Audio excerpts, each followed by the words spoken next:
Welcome to On Point Live, our get-together each week with some of the great players of the game. We're talking about the Hall of Famer, four-time NFC Offensive Lineman of the Year, number 78, the Energizer Buzzy, the one and only Jackie Slater. He's the bunny that just energized the entire Rams. Welcome. Thank you. Thank you very much. And, of course, we would be remiss if we didn't have the quarterback of outstanding caliber, star of Los Angeles Rams legendary Super Bowl 14, number 15, the one and only Vince Ferragamo, ladies and gentlemen. Vince, welcome to the show. Thank you, Michael. We got a big show today. You guys, we got a lot of stuff going here. We got to remind everybody our website, onpointlive.net. You got to remember we're on YouTube, our YouTube channel. Subscribe to On Point Live with Vince and Jackie. On Instagram, we're at on.point.live, and we're brought to you by our good friends, and we've got a special cheese today at harmonycheese.com. Absolutely. You guys love it, huh, Jackie? Oh, absolutely. Vince? Yes. This is getting to be a problematic for me. Parmesan cheese today, Vince. He's not losing any weight. He's just I'm eating a little bit too much cheese as we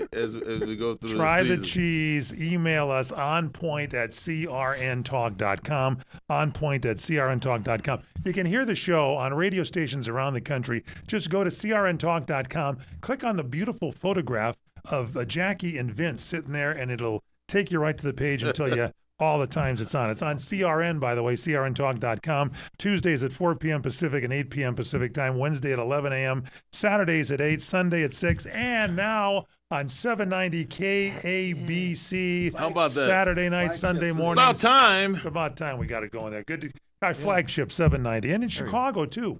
So we got it going on there, too, in case any Bear fans are listening to us on the show today. Yeah. We got a lot to talk about today. We're going to talk about some of the great moments of sports history in California, of which you guys might have been involved with these a little bit, huh? Yeah, I was a little disappointed about one of those moments that didn't make it. What was that? That was Well, they didn't go back that far in time. They didn't go Jackie. back. That's the Vince problem. Ferragamo had a couple of really special moments, in his collegiate career, his pro career, and I was a little disappointed in one of them. Yeah. It was fun. Hey, there's some great, I liked them there's all. some great sporting events that That's we're going some to great talk sporting about, events. and some great plays. We got to cover that those. really We gotta We're gonna cover get they to 'em. resonate with me all the I time. want to say hello to one of our new affiliates, AM 1550 in Salt Lake City, SLC Sports Radio. Welcome aboard. You've got On Point Live with Vince Ferragamo and Jackie Slater. We're going to take a break. When we come back, a lot to talk about. Basketball with the Clippers. What the heck's wrong with the Dodgers? What's great about the Milwaukee Brewers, for God's sakes? And we're going to eat some Parmesan cheese here on the And show. the LA Clippers. And the LA Clippers. Don't forget them, too. We'll stay with us right here. You're in tune with On Point Live. We'll take a break and be right back.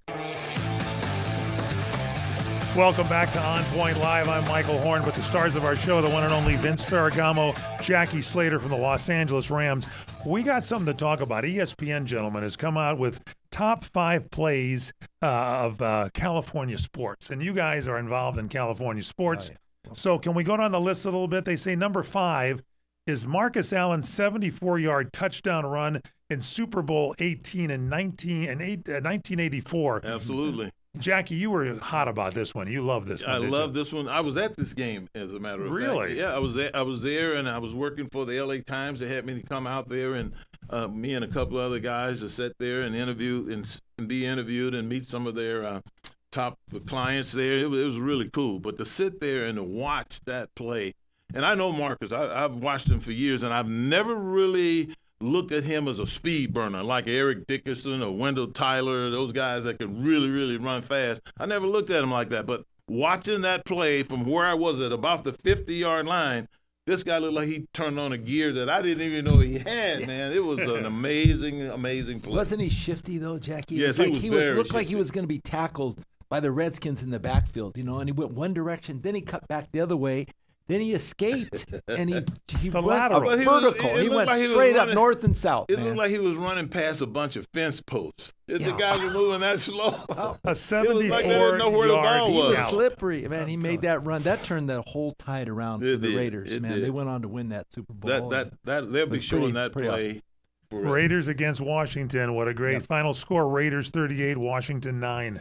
Yeah. They That's never right. recovered. No, they Never didn't. recovered. All right, let's Back talk from about number play. 4 is the play. This is Cal against Stanford, 1982, big game. Vince, you talk about this Yeah, one. it was here. 10 years after we beat Stanford in the last second of the game. But this Really? game Who's was we? so spectacular. When I was at Cal, I went to Cal before I went to Nebraska. There you go. Wanted to know that. But John Elway was quarterbacking, and they just went ahead with a late fourth quarter field goal. Jackie to take the lead. Only 4 seconds left. They kick the ball off to Cal, and they start lateraling the ball on the kickoff return. How and many here times, comes, Vince? I don't know, 5 5 times. laterals. You know 5 how laterals. hard that is? Oh, man. And then, wait a minute, Jackie. And they were all backwards laterals. But the funny thing was, the Stanford band was coming on the field thinking the game was over. Wait, you got to finish the play.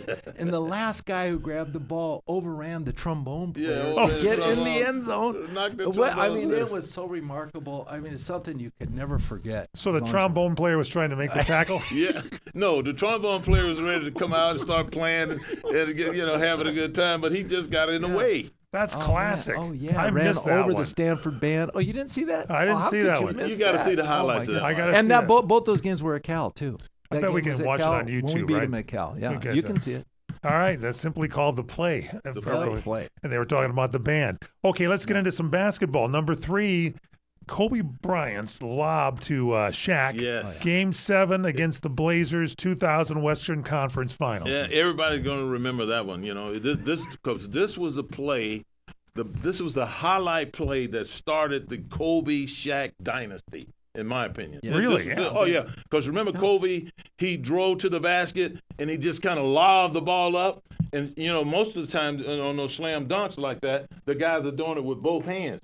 But you remember, One-handed. Shaq went up with one hand, caught the ball about 3 feet above the basket, and Alley-oop. boom. Alley-oop. Right? Alley-oop. That was one of the most dominant alley-oops that I've ever seen. And Shaq, as big as he is, I've always been impressed with him. Be that Kobe. big and that powerful around the basket, that dominant. He was really special. As somebody as special as Kobe was, he was such a team player too as well. He did whatever it takes to win. And they were down by 15 points, Jack. At one point, but they needed a play like that.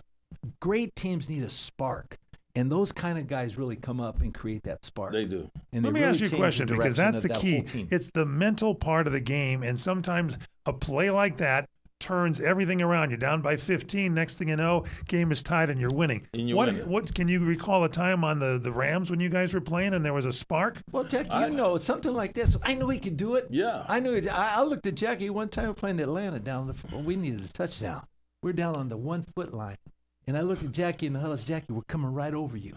Blow that guy out. I don't care who he is. I'm going to tell the defense where we're going with the football. We're going to score a touchdown. And he was so pumped up, he couldn't wait to break the huddle. The ball I came said, right I gotta behind pump me. I this guy knocked the dude up. about We 2 need yards in to the get end a zone. score. Boom, we scored a touchdown. I mean, there's something about empowering people with the fact that you believe in them. That's correct. And I think that's what one of the special attributes that I saw in Kobe Bryant. Right. Kobe Bryant was a guy that he'd eyeball you and argue with you right until the end. It didn't matter if you were Michael Jordan or any other guy that was playing. He wanted you to know that he was going to be there and you were going to have to contend with him. And I've always appreciated that about Kobe, and to see that dynasty take off. And they say that was the key play that kick-started that dynasty. They won 3 world championships? Oh, yeah, after that. 3 world championships that those guys won. Unbeatable. All right, number 2, let's go to the quarterback here, Vince Ferragamo. This is known as the catch. Yeah. This is the great Joe Montana to Dwight Clark, 1982. Hated this play. The NFC Championship game. This propelled the 49ers to go to the Super Bowl and win it. It was plays like this. Yeah. And Jackie just mentioned. I hated both those teams. But, when you have a nucleus, when you have that propelling spark by the quarterback, like a Joe Montana, when he gets in the huddle and the way he calls the play and he excites players to do their best. Yes. And say, I'm going to come to you. Just get open. He's got a unique. He just prolonged the play, kept stretching the play out, stretching it out. And it looked like he was throwing out of bounds. It looked like he was throwing it away, Jackie. It looked like he was throwing it away. Wait a minute. Who comes in? What do you mean by stretching it out? He was just moving. He was rolling to the right, sideline. kept avoiding the tackler, kept moving to the sideline. He was like a foot from the sideline when he released the ball. And he releases the ball. He releases the ball at the end of the end zone. He should throw it away. Guess who catches it? Dwight Clark. Dwight Clark. Yes. And he never, and they put the camera on Dwight Clark, and he never acted like for one moment the ball was going anywhere other than directly to him. And you He know what knew makes it. these He games knew so it. special, Jackie, is that you could practice these plays over and over and over again and never duplicate that one play. Never that you do. duplicate You it. couldn't do it. You No. couldn't do it in 1,000 tries. And you know what? I'm sitting there watching this game. Final minutes It's against the- the Dallas Cowboys. It's Final minutes. I hate the Dallas Cowboys with a passion. I hate the Tell San us about Francisco it. 49ers Now, with, why, with Jackie? a double Where's- pass. where's this Well, because he over played the against them years, every year. these were our nemesis. All We right. couldn't get to a Super Bowl with some really, really good teams because of the Dallas Cowboys either knocking us off or the San Francisco 49ers. And I didn't like it. I didn't like it at all. I hated the 49ers with and still do. Want the Rams to beat them every time they play them. Cancel next week's guest. Because I would have gone to a Super Bowl or Roger two if it Staubach will not hadn't be been here. for the 49ers and the Cowboys. All right, so this is it. But That the was best play. the best play. Okay, this is it. The number one play. The number and one play. I was at this game. Oh. We're talking about this magical Kirk Gibson Oh, yeah. walk-off Oh, yeah. home run against Oakland in the 1988 World Series. Game 1. The Dodgers horribly outmatched by the Bash Boys on Oakland, and coming up in the bottom of the 9th inning after Kirk Gibson, everybody knew, Vince Scully, everybody in the ballpark knew Kirk was not going to play. He had a bad knee, a bad ankle. Yes. I mean, the guy was beat up. He And was a in bad hamstring. attitude. He had a Pulled bad a hamstring. hamstring. I And mean, couldn't he move. couldn't contract his hamstring. And Tommy Lasorda is saying, hey, if you can play, if you think you can pinch hit, let me know. So finally, late in the game, like in the 8th or 9th, Kirk Gibson sends a kid up because Kirk is down working out, trying to stretch things out. Yeah. And the kid goes up to Tommy Lasorda and says, leave me alone. I'm trying to figure out what I'm going to do here in the 9th inning. And leave me alone. He goes, Skip, Kirk says you can pinch hit. And he goes, what? Tell him to stay down there. He So calls him. He's Tommy getting orchestrates treatment. this thing. He puts Mike, what's his name, from Oakland there on deck circle. Nobody knows that Kirk Gibson's coming up. They bring in Dennis Eckersley, and Kirk comes up to home plate. Oh my and God. he knew the pitch. Left-handed. He knew the pitch that he was going to get. Here's the He got a story. slider. Here's He knew the the pitch. story.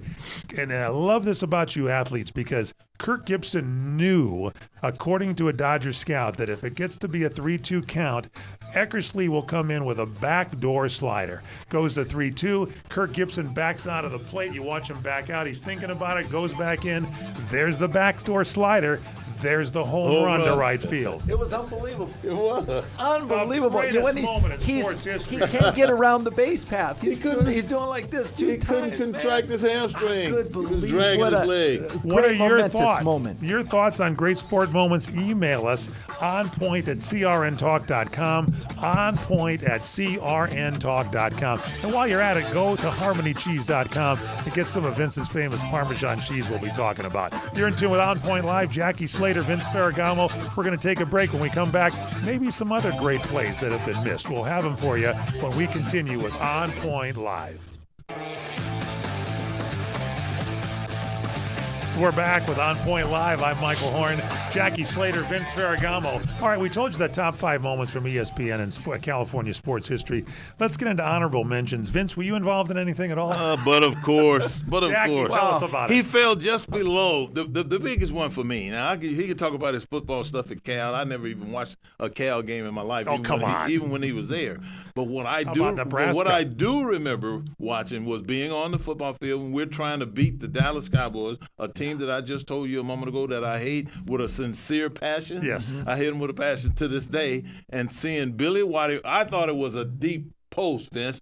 Then Vince told me no, it was a deep crossing route that he You were drifted. too busy blocking too tall. I had too tall under control. Yeah, Don't you worry, did. too That's tall how I was under able to get the control. ball off. Because you held the ball for at least 3.5 seconds. Had a lot of time to throw. And Michael, he threw the ball down there, and it was tipped by a defender because they were in a deep drop, secondary position with their safeties. And the guy tipped the ball. Billy Whitey catches it, and nobody catching Billy Whitey when he catches a football anywhere on a football Gone, field. right? If he's got 2-3 yards on you, he's gone. And then here I am going to, I'm in a good spot. I'm going to the Super Bowl. Well, Tom Landry, it was unbelievable. he was a brilliant coach. The way he tried to employ his defense, with his young quarterback, let's change it up. Let's go blitz. Let's go flex. we'll do a prevent. So they Yes. weren't a prevent. And I hated the defense. flex because they could run a TE on the flex defense. They really tried to fast. control our running game with the flex defense. Right, We just right. have to. That's why we had to throw, because when you're in flex defense, you're not a great pass rushing team. Right. So we had great offensive line. Obviously, Jackie led that group in front. But when you have the quarterback has that much time, you can research the entire field. But when you got everybody back there, Jackie, Yeah, that it makes closes it the tough. gaps. There's not a big window in there. Right, The ball. But Super Bowl City is good, and you hate still Something magical the about Cowboys that. and, With a passion. the San Francisco 49ers. I don't know which one. I don't I hate. hate. I think I hate. I'm gonna use the word hate. Okay, go ahead. It's okay to use that word in Go ahead. sports, and I hate them with a passion. The 49ers. I hate them more than I do the Dallas Cowboys.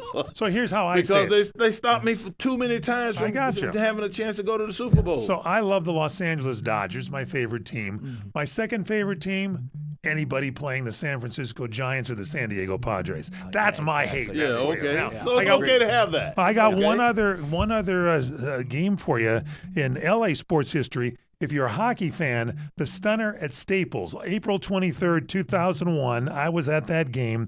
Playoffs, the hated Detroit Red Wings. They really stink. Their fans are crappy. They're shouting for the Red Wings. The Kings are down 3-0, and the Kings win that game 4-3 in overtime, beating their goalie. And I'm telling you, Did within Gretzky make that with point? like 5 Did he- minutes did he score left, the goal, Gretzky? they came back with this whole thing. Gretzky was long gone.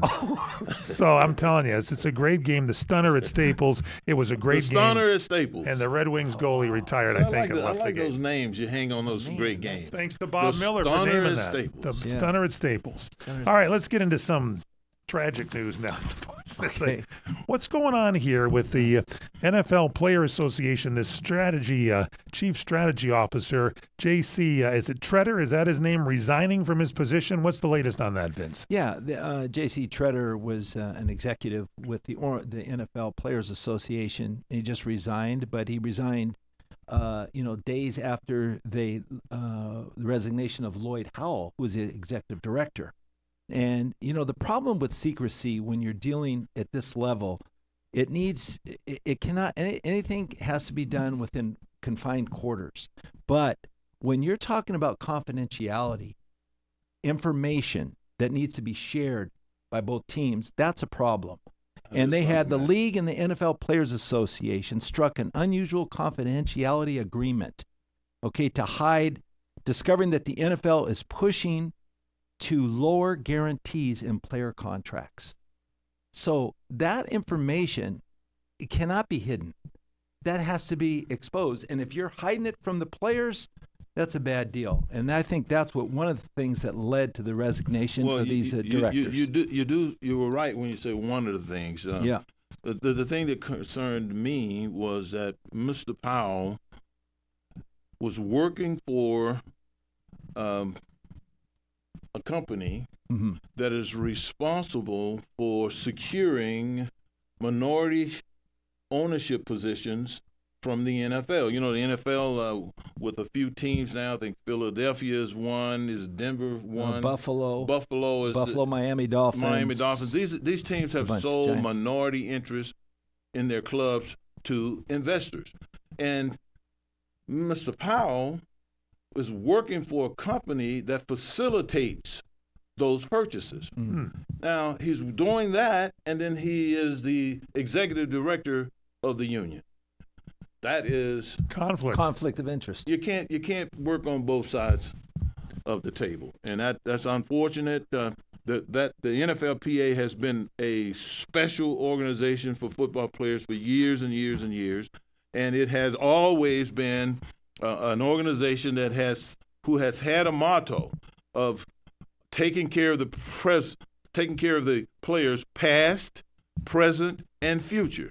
Not just the current guys, past, present, and future, because they're the guys that are voting on pensions, voting on health care for guys that are out of the league right now, and then looking out for the kids that are coming out of college as they come into the pros, that they don't get beat up real bad. So the union has been there under the leadership of some people that have done a great job over the years. We've had our ups and downs, but they've done a great job over the years of protecting players, and that's all players.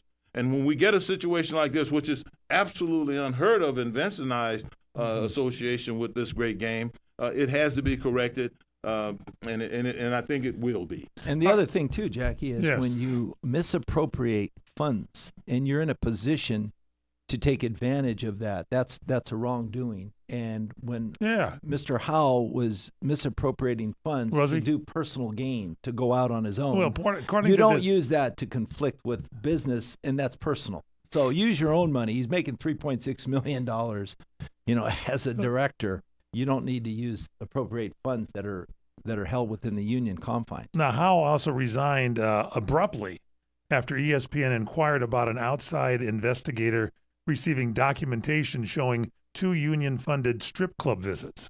So, I think that's what would Vince, that be a misappropriation? I think that's what Vince was alluding not to good. when he shared what he just said. Okay. And, We need better leadership. That's what we need Yeah. in the Players Association. Because as Jackie said, the Players Union, whether it's active or past, has to promote longevity of the league by protecting the former, the active, and the future player. Absolutely. So That's if the you don't sole have those purpose of interests that in mind, don't get elected. That's the sole purpose of that organization. Right. Vince and I went through some collective bargaining issues where we did not play. There was a lot of unity. And many of the sticking issues during that time weren't all about us as active players. There were some situations that came up where they didn't want to. There was no increase in pension for guys who had played long before us, and we didn't think that was fair because we put ourselves in their shoes. And then there were situations that came up that would have taken advantage of the guys entering the National Football League. We didn't stand for that because we felt like if that were us, we wouldn't want that to happen to us. So it's players past, present, and future. That's what the Players Association has always been about. They should never be about anything else other than that. And I think that they got to work really hard to get back to that being their number one priority. All right, now there's a trend in the NFL right now where teams have been selling minority stakes in their franchises. I'm talking about the Buffalo Bills, Right. the Miami Dolphins, the Los Angeles Chargers, the Philadelphia Eagles. What's the deal? Can they play these players that they're giving these great contracts to or something? They're looking for more money now, the teams. Well, they're generating more revenue. I tell you that. I mean, gonna have in to. the years past, you had 100% ownership by just single individuals. That's the 8 original owners in the NFL. Now it's Right. expanded to 32 teams. But as the league has expanded, has grown, popularity and the money that The value of the teams Right. has skyrocketed. so they can sell these $8 billion assets. They can sell a minority interest and make $1 billion, sell 25% of the team. And that's what a lot of the teams are doing now, Michael. And I think it's the prerogative of the owner. Buffalo He's got Bills, the ability to do that. they acquired a partner acquired 20% of their team for $5.8 billion. The Miami Arctos partners, and the Miami. And you repeat, $5.8 bil- billion. How about the Miami for 20 Dolphins? for 20%? For a 13% stake in Miami, it was $8.1 billion for 8.1 Aries billion. Management. That's what it's valued The at. Chargers' 27% stake was sold to one individual. Arctos Partners brought it at an 8% stake, and the Eagles, two families bought 8% and an $8.3 billion valuation. So that's some money coming and changing hands. There's a lot I'm of telling money. you, the pricing of the players is killing these teams. Yeah, there's a lot of money coming in, and as players, we want to see money coming into the organizations. We want to see that because that speaks volumes for our work that we're doing. It speaks volumes for how the fans appreciate the work that's going on the field. There's nothing wrong with tons of money coming in. But what has to happen is you have to have a neutral, a representative to represent the interests of the players. You got 32 owners, 32 guys can very easily agree with what's best for 32 guys, but then you got 1,500 players. And somebody has to be able to stand up and take care of those guys and make sure they're getting their fair share of the money that's being generated by their efforts. That's how they have the money to pay some of these guys these lucrative We're contracts. going to talk Jackie. about that. And you know what? 40, I got to 50 say this. million a I got to year. say this right quick. I have found in the conversations that I've had with NFL owners that they want to be fair. They want to grow their businesses top first and foremost, but they want to be fair. They understand, how important it is that the players have a very good experience and come out. How's It's it called gonna equity survive? sharing. Equity sharing? That's what it The is? costs are going up. I don't see them coming down. We'll discuss that when we come back. You're in tune with On Point Live. Check out our YouTube channel. Subscribe to On Point Live with Vince and Jackie. Email us onpoint@crntalk.com. Don't forget to check out our sponsor, harmonycheese.com. Eat some cheese when you're watching about these salaries. We're going to talk about the big cheeses when we come back on Point Live.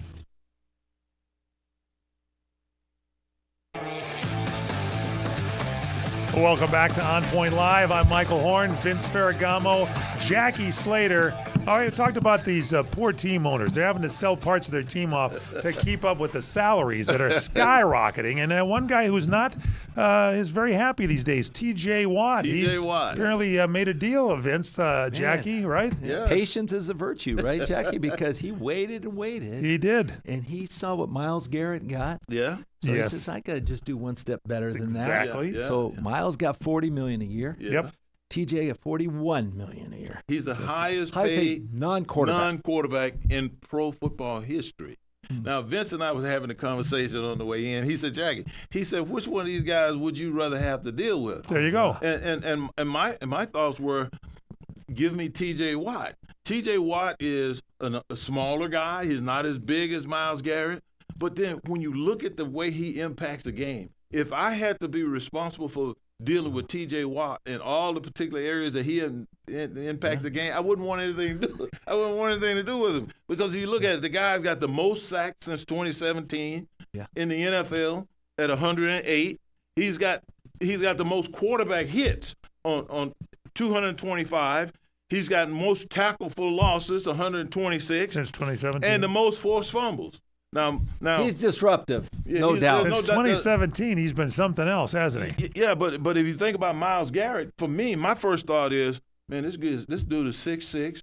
He weighs about 275. Got long arms. He's quickness. He's quick. He's strong. He's explosive. I mean, this is a long day any way you look at it. But he probably doesn't impact, and he can line up at 5 different spots: the center, both guards, both tackles. He can line up anywhere and be special.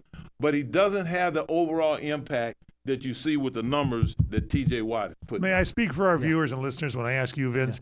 I'm ready to go for my $2,000 ticket and my $800 glass of beer and watch the football game when TJ plays there, because these salaries are out of control. It's amazing. It's unbelievable. But these type of players on defense, and defense wins championships, obviously, and Pittsburgh has been in many of those championship type of games.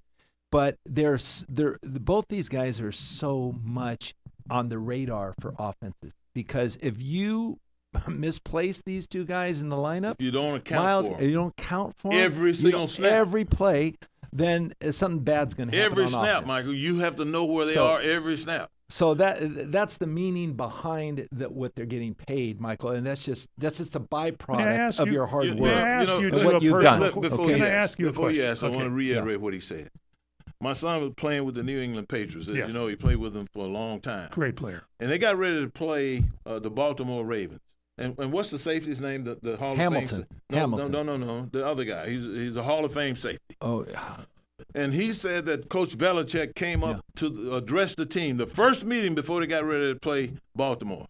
And he said, fellas, he said, Look at this guy. He circled. He circled. I can't call his name for nothing in the world right I know. now. He circled the guy's name, circled his number, and said, fellas, on every single play in this game, offense, defense, and special teams, we got to know where he is. Where he That's is. just how Exactly. special. That's some guys that just have Okay, to be accounted Let for. me ask you a personal question. It's a weekend night, starry, it's a nice moonlit night. You're laying in bed ready to doze off. You look out the window. Do either one of you ever wonder, if you moved your career up 20 years, how much damn money you guys would be making in football? Come on now. This is not fair to the past players. Yeah. Vince, start with you. Oh, it's all relative, Michael. I mean, what was the cost of a piece of real estate, in the early 70s, the median price today in Orange County is over $1 million, $1.2 million. So everything goes up in value over time, and I think that's just a part of the course. It's the standard that we live by each and every day. And, you know, my grandsons and my granddaughters, when they grow up, Jackie, they're going to be faced with same kind of thing. All right. The name that I couldn't call a moment ago was Ed Reed. Okay. Ed Reed. It's dynamic safety. Now, this is what, you know, relative to salaries going up. Yeah. This is what I want to say. Andy Reid, one of the best coaches in the National Football League right now, with one of the best quarterbacks in the National Football League, one of the best rosters in the National Football League, just had one of his guards, an offensive guard, to sign a contract for $94 million with $70 million guaranteed. What's his name? His name is Smith. Trey Smith. Now, but this is the thing. This is the thing right here. Listen to what Andy Reid said. Andy Reid said that this guy came in with a lung situation. He had blood clots. All this stuff was going on with him, but he worked his way through it. And then he said this. He said, but he's able to come in and play at a level that he has played at with a toughness that we haven't seen. He said he's aggressive. He's an aggressive personality on the field, but a teddy bear off the field. But he said it twice, an aggressive personality on the field. Man, he brings it every game. Now, that's the kind of coach that I wish that I could have played for in my 20 years. Somebody who really appreciated my work, somebody who really appreciated the effort that I was putting. This guy's not only is he playing and showing up on Sunday and his teammates are watching him, but he's showing up every day in practice. Okay, Jackie. And they expect to follow his lead. You need a guy like that on your team. But more importantly, you need a guy with the balls and somebody on the coaching staff and in the management team to recognize that and honor that guy. So this resonates with the team, Michael, and it almost magnifies the entire outlook of the players as well as the coaching staff. That means I'm willing to pay the extra price. I'm willing to outwork my opponent. Absolutely. We talked to James Washington on the way in here, talking to him about the NFL Players Association. He says, I couldn't wait to outwork my opponent. We call him drive-by. Drive-by. Because he was hitting everything that moved. But that now you see Patrick Mahomes. He's hitting everything that moved. No, drive-by. But anyway, Patrick Mahomes just interviewed. They lost the Philadelphia Eagles last year in the Super Bowl. Yes. This is more motivational for him than anything else could happen to him in his life. He is coming back prepared. He's infectious. He's is infectious with the entire team. Everybody's coming out to live with this guy, to work with this guy, and to be serious in their approach. They're going to be a great team this year. Watch out. So many egos in the coaching staffs. So many egos in the managerial staffs of these teams. Detroit. I'm not going to call any names. Yeah. There's so many egos going on there that they can do their job. And they don't appreciate what gives them an opportunity to be special. They don't appreciate that. And I think that is one of the main differences between all the success we've seen in Kansas City. All those things that Andy Reid, that was an offensive guard that Andy Reid is reading about and talking about and tooting his horn. So are the coaches not better a quarterback, now? not anybody else. That's an offensive guard. And they also renegotiated Karlaftis, who they needed to go with along with Chris Jones. So are on defense, the coaches they're better investing. Now than when you guys played? You said you wish you had a coach like Andy Reid. Are they better now, the coaches, than before? I wouldn't say better. What I'm saying is, here's a guy. Andy Reid was an old offensive lineman. But here's a guy that attaches himself to the value that a big physical guy who is big and physical every single day in pads brings to the table. You know, a lot of guys, just because they're playing football, they don't want nothing to do with no contact. They just as soon sit there and watch somebody else hit, and they just run down the field and everything. But football teams' personalities, in my opinion, are formed by the physicality that individuals bring to the table. And they're a reflection of the coaching staff. And as he said, Andy Reid is a spotlight kind of coach. You're right. He's won so many Super Bowls, Michael. He's had great success. Bill Belichick along the same term of those guys. Chuck Knox, Chuck Noll. I mean, you can go all these coaches over there. Vince Lombardi, they had something special. And this is what the special quality of coaches. Andy They Reid honored the roots of being successful in pro football. That's physical guys, smart guys, hard-working guys that'll play when they're hurt. The least penalized You don't team. win. We talked about that last week, about the favoritism of referees calling plays. It's not. These guys are just well coached. They know how to play. They don't take personal gain over team gain. It's team organization that wins. Absolutely. Okay, you be a member of a team, and these coaches really. Just say then have Travis Kelce not hit him in the gut next time. Okay. Well, he believes in them anyway. All right, Tyler Smith. Quick note: you like this kind of player? He isn't afraid. He's on the Cowboys. They didn't make the playoffs. They said, "What's your goal for this year?" And he says, "Super Bowl champions." You want a player to say that, don't you? Nothing less. You want a player to say that, but this guy, nothing against him. He's 6'6". He weighs 332 pounds. He's from the Fort Worth area. He's with the Dallas Cowboys, and they love him to death. That's a mighty big offensive guard.